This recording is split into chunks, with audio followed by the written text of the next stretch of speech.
Ben, écoutez, comme je suis membre fondateur de Baraket, je suis l'auteur du fameux manifeste pour la dépénalisation de l'homosexualité en Algérie. C'était au mois de septembre, début septembre 2013. Et puis, bien avant, j'ai fait une photo torse nu où j'ai mentionné Free Amina. Ça, c'était mars 2013, en solidarité avec la féministe tunisienne. Mais la situation s'est aggravée vis-à-vis de moi. C'était à quelques semaines du 17 avril, c'est-à-dire le jour des élections présidentielles en Algérie, où les deux télévisions de propagande pro le clan de Oujda au pouvoir, Al Nahar TV et Numidia News, ils ont pris des photos concernant ma vie privée ou ma vie personnelle sur Facebook, des photos notamment, l'une des photos, c'était à Alger, dans une soirée, c'était la journée mondiale contre le sida le 1er décembre, et cette photo, ils ont fait un montage sur le site électronique d'Al Nahar TV, où ils ont fait carrément appel au meurtre vis-à-vis de ma personne.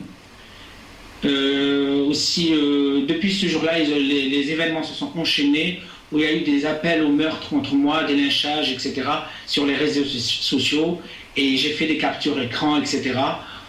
Et puis, c'était impossible pour moi de rester en Algérie. Il fallait que je quitte. C'était question de vie ou de mort. Il fallait que je sauve ma peau. Si je suis parti, c'est parce que, aussi, je suis membre, comme je vous ai expliqué, membre fondateur de Baraket. Et tous les membres de Baraket n'ont pas échappé à ces appels de meurtre, mais en particulier ma personne physique, j'étais vraiment en danger, parce que quand je marchais dans la rue, j'étais filé, il y avait vraiment des menaces de mort via les réseaux sociaux, et il y a notamment le site Baraket, il y avait, je crois, c'était le site Baraket, un truc comme ça, j'ai zappé le truc, mais parce qu'ils sont même arrivés à me menacer, à ma famille, ils ont pu avoir mon adresse personnelle où j'habite, etc.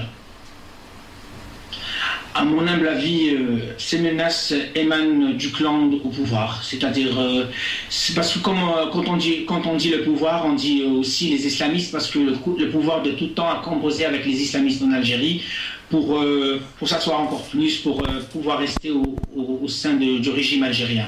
Automatiquement, pour moi, les menaces, les médias algériens pro-État font dans l'intox pour égarer un petit peu le peuple, cette jeunesse un petit peu conservatrice, etc., pour que les gens se défoulent contre les progressistes, les laïcs et les démocrates. Il y a de la mouvance conservatrice islamiste, oui, j'ai reçu des menaces de mort, j'ai reçu des insultes, des appels au lynchage dans la rue, etc.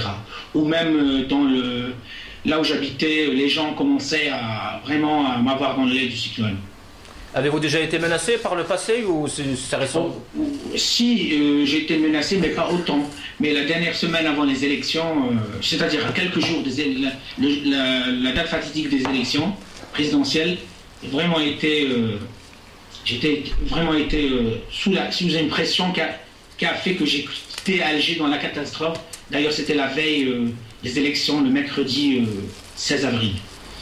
Ben, c'est une situation très, je dirais, périlleuse. Il y a vraiment menace.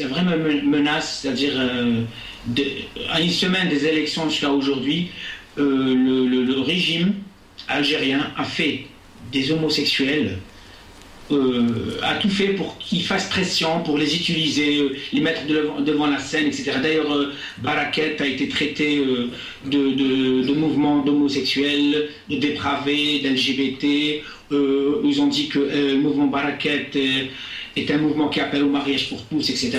Tout ça, c'est pour dénigrer le mouvement, pour disloquer aussi le mouvement et pour nous décrédibiliser au sein de la société algérienne, pour décrédibiliser le mouvement Baraket.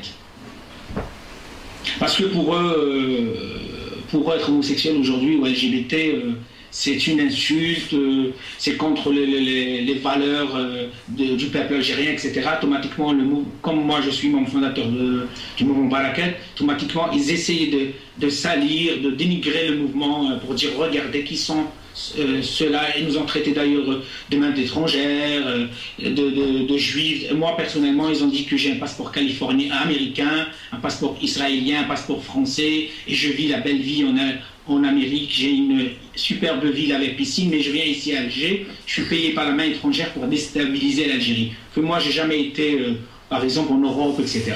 Ils racontent un petit peu n'importe quoi pour dénigrer le mouvement Barakat. Écoutez, l'exil pour moi aujourd'hui c'est pas un choix, c'est question de sauver ma peau. C'est-à-dire je sais très bien que si je reviendrai un jour en Algérie, soit je serai arrêté par les autorités algériennes, soit je serai agressé ou carrément assassiné par soit des gens de l'État algérien, soit par les conservateurs et les partis islamistes en Algérie. C'est qu'il faut s'unir, il faut se battre. Et je sais que c'est pas évident, mais mon message est résister. Résister, restons debout. L'Algérie, c'est la nôtre. L'Algérie appartient à toutes les Algériennes et à tous les Algériens. Sans aucune distinction de race, de sexe ou de religion.